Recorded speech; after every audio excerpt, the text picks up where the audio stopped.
In today's video, I'm going to teach you how to use Calendly with multiple users, whether you're managing a team, collaborating with external partners, or just looking for a more streamlined way to handle scheduling. Calendly has the tools to make it all happen. By the end of this tutorial, you'll know exactly how to access the admin center, manage your users, and send out invitations, all while tailoring access levels to meet the needs of your organization. If you're new to Calendly, you'll find a link in the description to sign up and get started. Now let's dive in.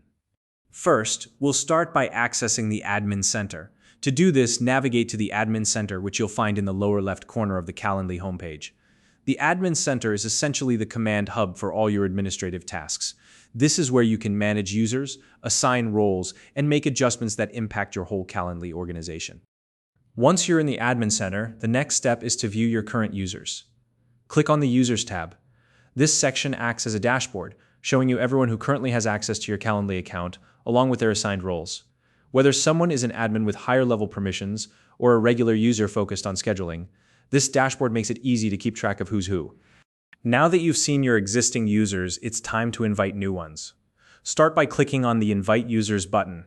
This feature is perfect for adding team members or even external collaborators who need access to your Calendly organization. Next, you'll need to enter the email addresses of the people you want to invite. Take your time here to ensure the addresses are entered correctly, as this is how they'll receive their invitation to join your Calendly account. After entering the email addresses, click Next to move forward. Now it's time to assign roles to your new users. You'll see two options, admin and user. Admins have broader permissions, allowing them to make changes to settings and handle delegation tasks. Regular users, on the other hand, are limited to scheduling and attending events. It's important to assign roles thoughtfully, depending on the level of access and responsibility each individual will need. Keep in mind that you can always adjust these roles later if necessary. Once you've assigned the appropriate roles, the final step is to send out the invitations. Simply click on Send Invitation, and Calendly will take care of the rest. This action sends an official invite to the email addresses you provided, enabling your new users to join your organization with just a few clicks. And that's it. You've now learned how to navigate the Admin Center, view your current users, invite new team members, assign roles, and send out invitations in Calendly.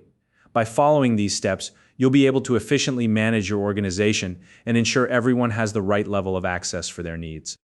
If you have any questions or tips about using Calendly, feel free to share them in the comments below. If you found this video helpful, please like and subscribe.